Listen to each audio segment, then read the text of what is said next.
Hello everybody, I am Angry Bird.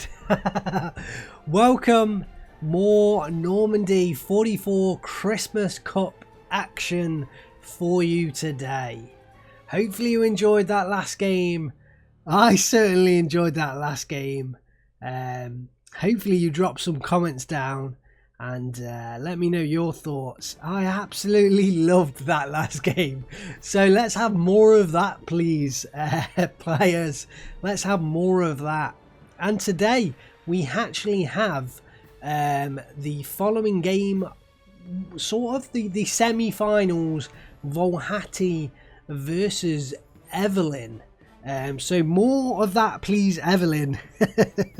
I'd like to see more of that. The matchup we have, Wlochaty on the left.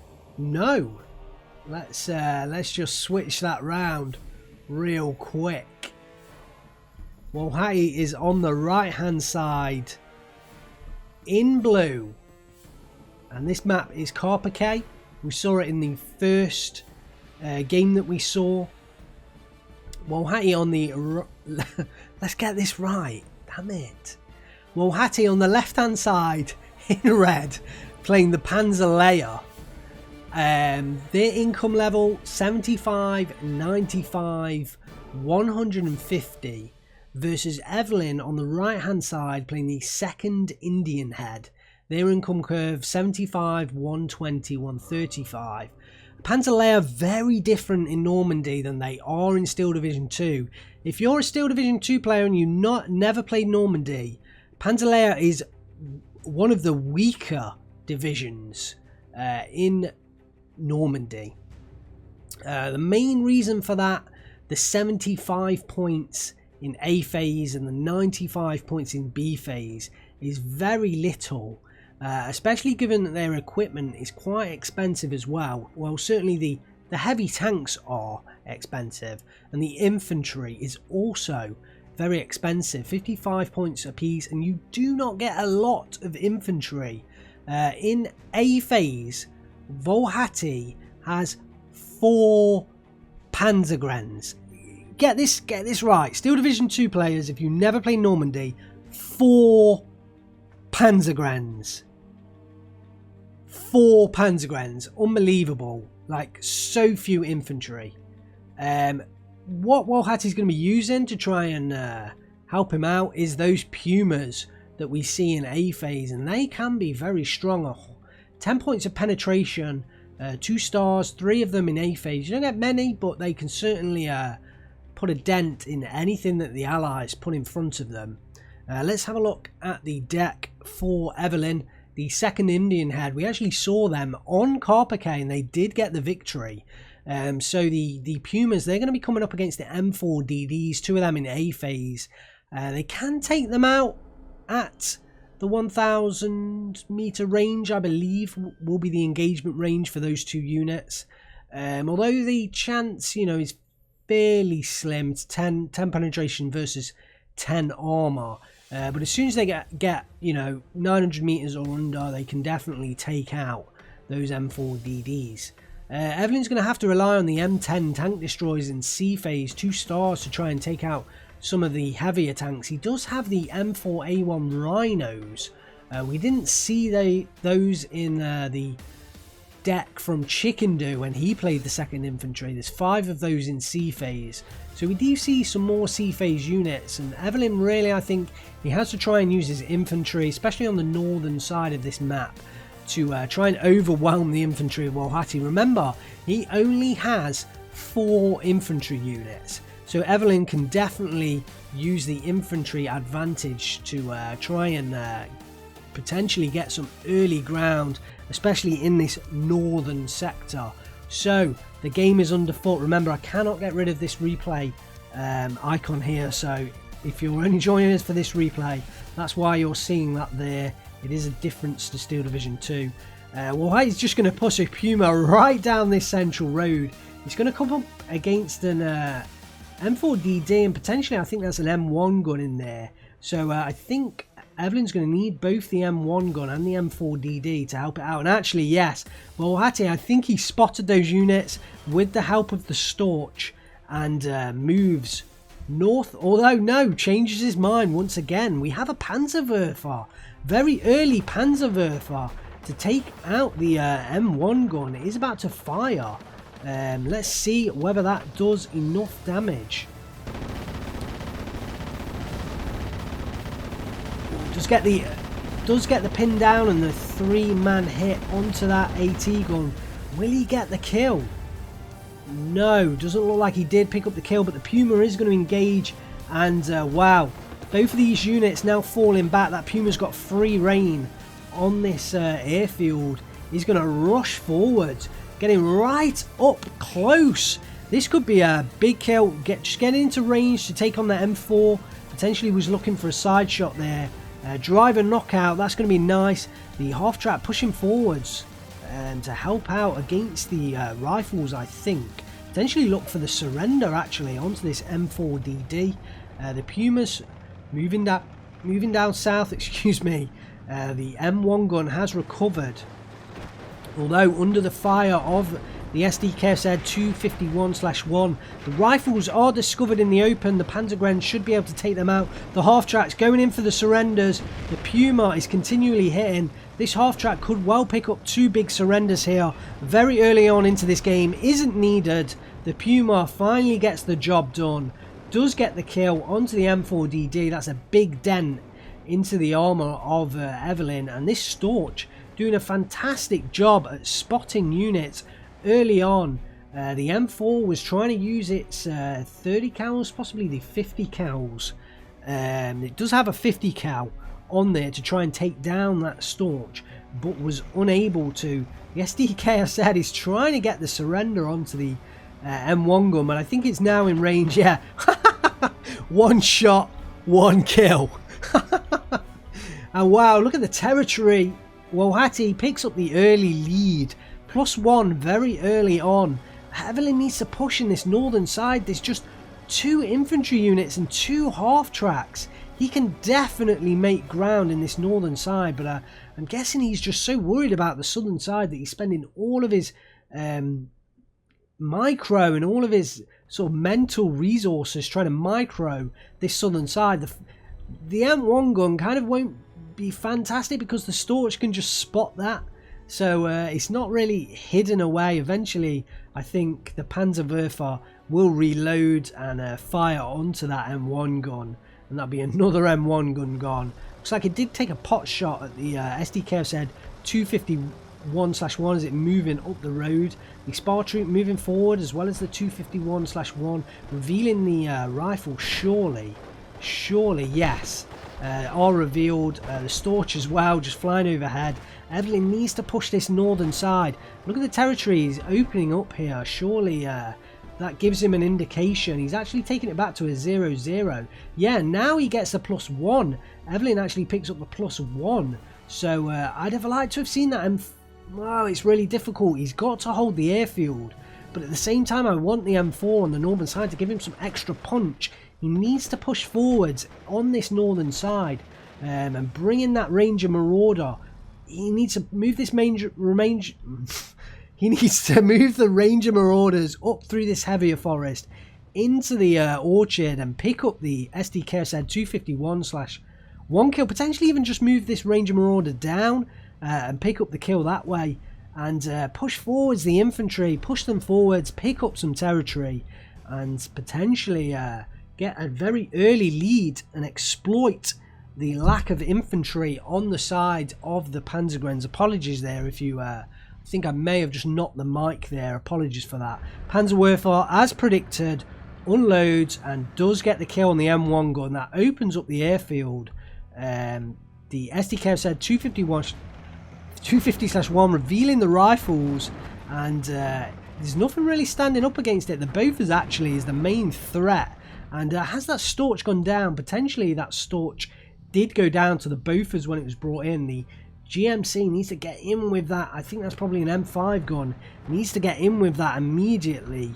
to help out against this equipment. The M4DD racing forwards. I'm not quite certain about that choice.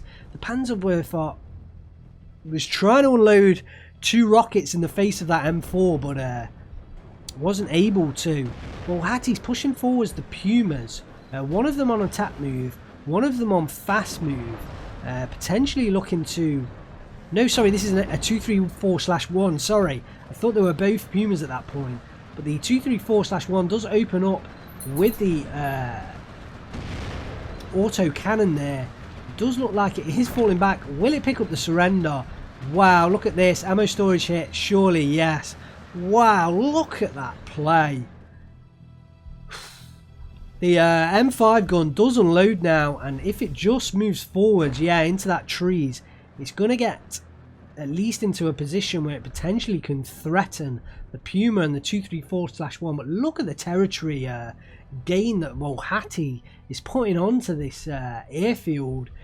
Picks up the +1 once again. Evelynn does not move forwards with his infantry in the northern side. There's a number of half tracks in there now that can prove pretty fatal, but I think Evelynn's just trying to get rid of the vehicles on this southern side. He's struggling with that. I'd like to see an AT gun coming into this hedgerow here. It's very far back. Look at the territory that Wlochaty has gained himself. Another Puma coming in to this more northern area. The Bofors actually still in position to hold off a number of these units. The M5 gun now in a better position, but a lot of the vehicles have moved out of range of that M5 gun with only the 1,000 meter range. All of these vehicles are now out of range. Put them in the SD2 and all of these vehicles would be in range of this M5 gun. So big difference there. The rifles are discovered, pinned down. Look, more territory swing, and Jeep with a 30 cal and some recon infantry coming in. Potentially they could be Ranger Marauders, although I'm not sure whether they get the same recon tab. Wlochaty is just hunting down the units on fast move, getting the surrender. The M7DD comes in, which can do some decent damage against these lighter armoured units. Evelynn's used both his M4DDs from A-phase, so no more A-phase tanks coming in from Evelynn. The Storch in the northern side is going to spot the units and allow Wlochaty to at least know what's there. That M7DD is going to have to be used exceptionally well to hold off at this point. Just a recon unit with that Jeep 30 cal, and the Jeep I think is going to go down because it's unarmoured. The SDKF said 251/1 does have the 2 points of half track armour, so will survive this. Look at this engagement. The Jeep having to back off now, and will go down at some point. Yeah, there it goes, and does explode in the face of that machine gun. The Bofors again engaging the 250/8, but this 250/8 has a much better cannon on it than the half tracks machine guns. It has the 75mm cannon, so can now, yeah, you saw that, chunk down the health of those Bofors and take it down. Wlochaty, it seems like, potentially was on the attack there. The Ranger assaults do take out the infantry units. So that's one of the infantry down. We are about to enter B phase, but Wlochaty has 3 of his infantry units left. Look at the movement, this 234/1, so far forward, potentially almost taking the spawn from Evelynn this early on. Needs to get some immediate units in. Wlochaty has the +2 right. We'll get the victory in 18 minutes time. Evelynn's in a bad spot. That Bofors did go down. Another one is brought in to help out in this northern side. The Storch just revealing units. It's really hurting Evelynn. So I understand what he's doing, bringing this Bofors in, but he will also want more units down here. We missed the movement of this 234/1. Got into close range, is able to take out that M7DD, and Evelynn does surrender the game. 9 minutes 53 seconds. Wlochaty picks up a Gonzo-like victory with the Panzerlehr, and wow, it was all the power of that start that won it for Wlochaty. An amazing start he got off to. The Panzerwerfer taking out the early M1 gun, I think it was. It was either an M1 or an M5 gun. Let's have a look.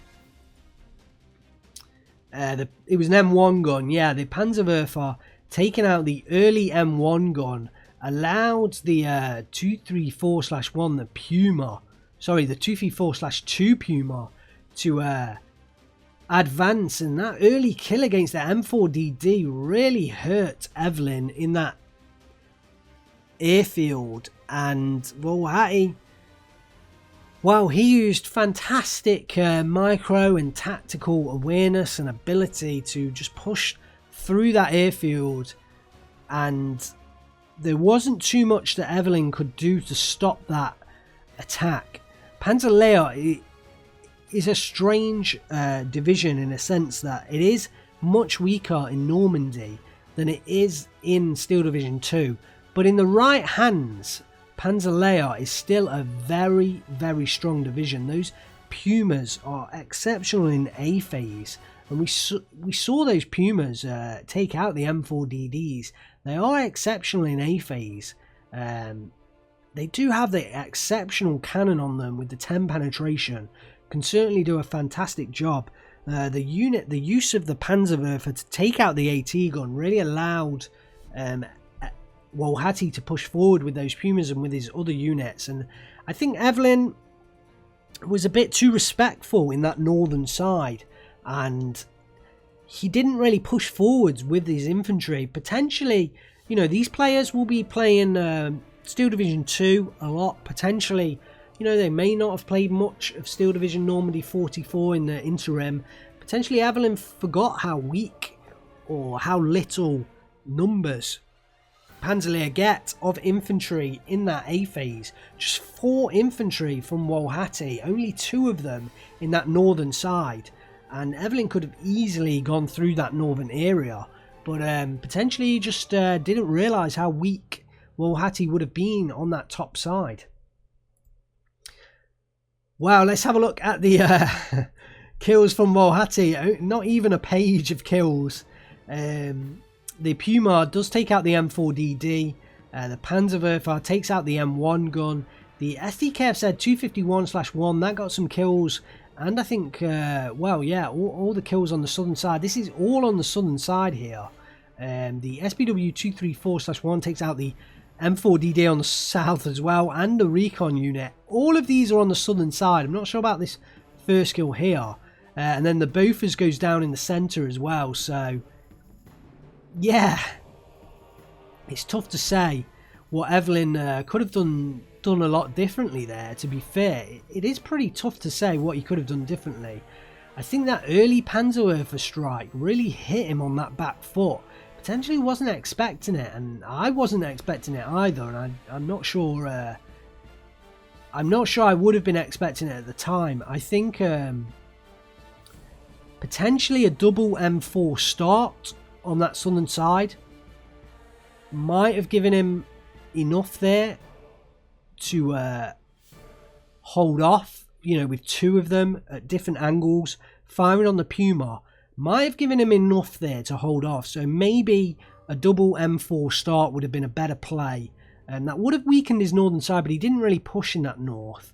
Obviously, I would have recommended the push up north, but it was really the southern side that lost the game for him, and he felt that, you know, even at 9 minutes in, I think as soon as we hit B phase, Wlochaty was going to pour in the infantry into that southern side to just get them into difficult positions to get beaten out of. There was definitely a chance at only 9 minutes in that Evelynn could have, you know, picked up the victory. There was definitely more chance for Evelynn, but I think he maybe felt that, you know, he was obviously on the back foot from the start, and maybe did not feel like that was going to be a great match for him. Was maybe not in the best frame of mind to play that match. Potentially was, you know, may have been pretty tired after playing that heroic game.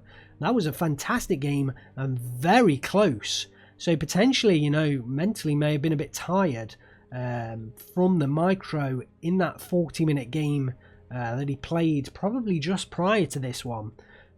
So plenty of reasons why Evelynn may have thrown in the towel there. I think there was opportunity for him to take it a little bit further, but I think in the long run, Wlochaty, you know, he took up a commanding position in that southern area, and I think the balance, certainly the way he traded early on, the balance was in his favour.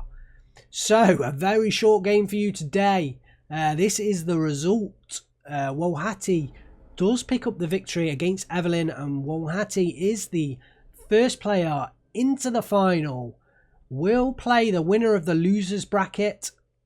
So, next game we have up is Herobert versus Pixie in that losers round 3 game. The winner of that one will go on to face Evelynn, and then the winner of that one will go on to face Wlochaty in the final. So Evelynn is not out of it yet. He could potentially, win that losers round 4 and make it into the final and have another game against Wlochaty, potentially on a different map, in different circumstances, with units, a different division that he, prefers more. I have seen on the Discord that Evelynn does prefer playing Axis in Steel Division Normandy than Ally, so that may have been also a factor in this early surrender. Like I say, a fairly quick game for you today, but I did want to cover this one. I think the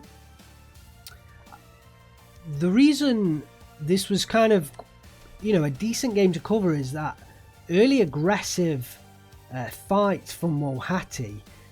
We saw I think the difference between Normandy and Steel Division 2, and why it's fantastic to cover this Normandy 44 Christmas Cup, and why this has come round at a fantastic time.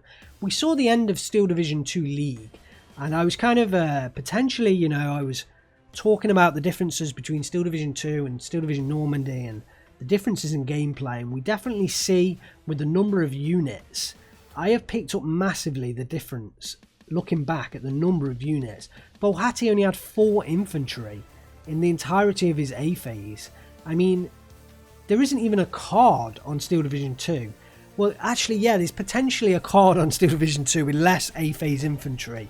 You'd be looking at something like a 2-star Stern Pioneer card or something like that, which would have less infantry than Steel Division Normandy. But I guess the reason why this was kind of a decent match to cover was just the fact that Panzer, they only had 4 infantry yet. Wlochaty was able to pull out a fantastic victory, trading really well, and this is Panzer at its best. It's kind of like how you use the very limited units that you have at your disposal, and this is why it takes a great player to win with Panzer, and why it never really favoured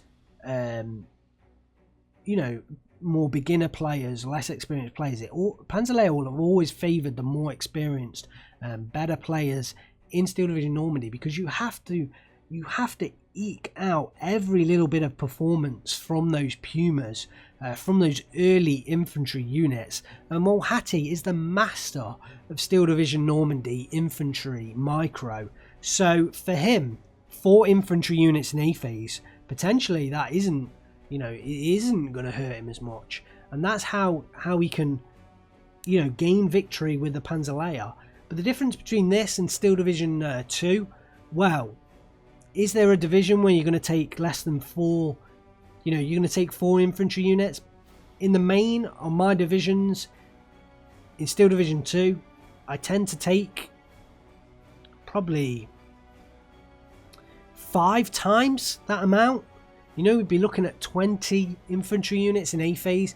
One card of Ersatztruppen has 18 squads of infantry in A phase.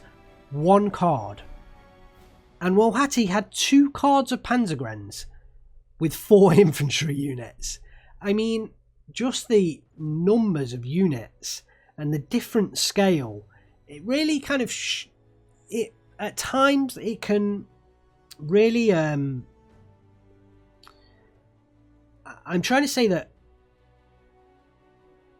the players, especially the very most top skilled players like Wlochaty, Gonzo, Herobert, Soloing Pixie, Sean, they can get so much out of these little units, and we saw that today with this game from Wlochaty. He got so much from his his units that were on the field. He barely had any units, but he got so much from them.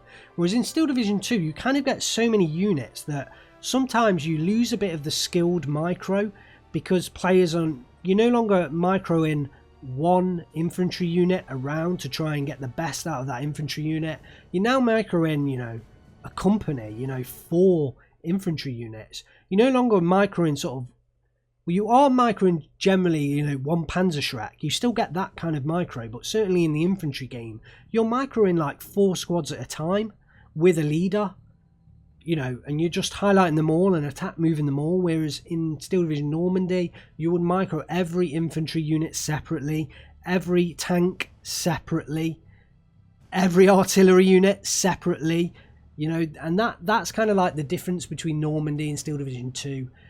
Maybe I've tried to explain a bit more and why at times we can see skilled players, we can see more from these skilled players in Normandy 44. I think this was a bit of an example of that. We saw the absolute top class skill from Wlochaty in that game, and I don't know. How do you feel? How do you feel having seen some more Normandy 44? How do you feel between this and Steel Division 2? You let me know down in the comments below. Hopefully you enjoyed this game. If so, give me the thumbs up. If you haven't subscribed, subscribe so you don't miss more Normandy 44 Christmas Cup action. And click the description, head into there, check out the links to my Discord, to my Patreon, and to my Twitch pages. Thanks very much for watching. I am Angry Bird. I will see you next time.